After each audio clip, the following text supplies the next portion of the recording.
Hello everyone, welcome to my channel Art. Today we're reading aloud Mr. Man Trip to the Moon, written by Roger Hargreaves. One day, Mr. Nonsense was reading the Nonsense Land Times when he had the idea of going to the moon. Well, if a cow can jump over it, then it can't be too hard to get to, he announced to no one in particular. Later that day, he mentioned the idea to Mr. Greedy. Mr. Greedy thought it was an excellent plan. I hear the moon's made of cheese, he said, licking his lips. I like cheese. But Mr. Greedy did put Mr. Nonsense straight about one thing.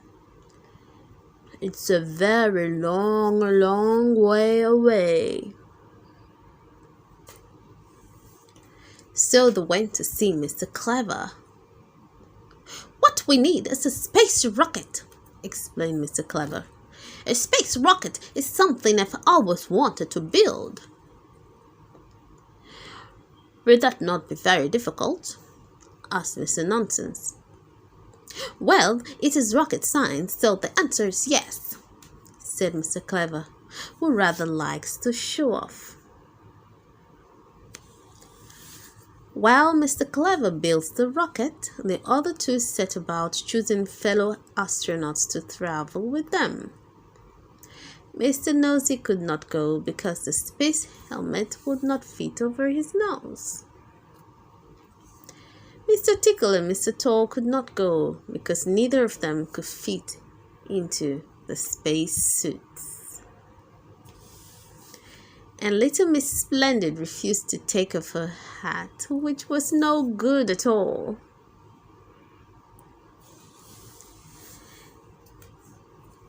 Mr. Clever had finished the rocket in record time. Clever him. And the day of the launch arrived. 9. No. 10. 9. 8. 7. 6. 5. 4. 3.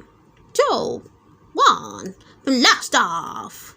Cried Mr. Clever, pressing the launch button. But nothing happened. Nothing happened because Mr. Forgetful had forgotten to fill the fuel tank.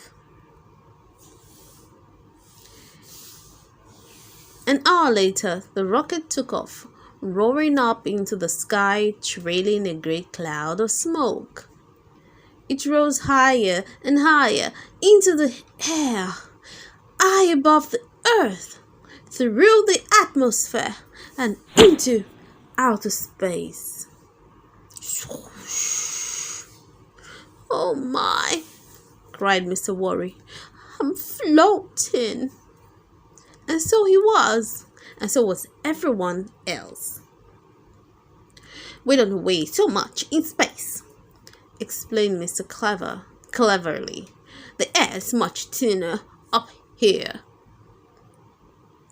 Unlike Mr. Greedy, chipped in Mr. Rude rudely. It wasn't long before Mr. Greedy began to feel hungry, so he cooked spaghetti for everyone. Perhaps not the most sensible idea. When they arrived, Mr. Nonsense was the first to walk on the moon, because it had all been his idea, although he kept an eye out for jumping cows.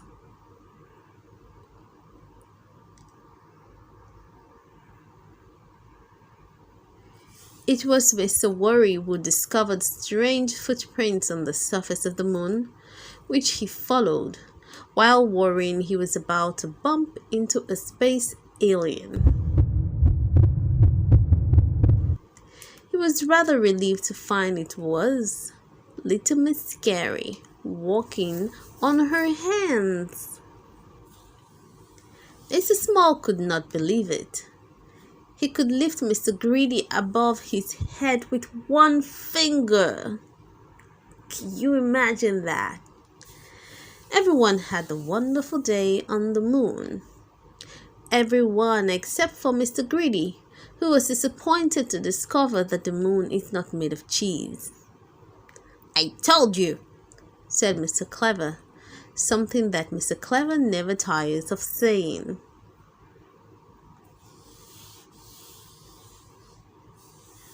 The next day they packed up and went home. It had been a splendid adventure, and Mr. Nonsense was very pleased with himself. And so were all who lived in Nonsense Land. All except one. "Go to the moon? What nonsense!" said the cow. The end. Remember to subscribe to my channel for more amazing books. See you next time. Bye-bye.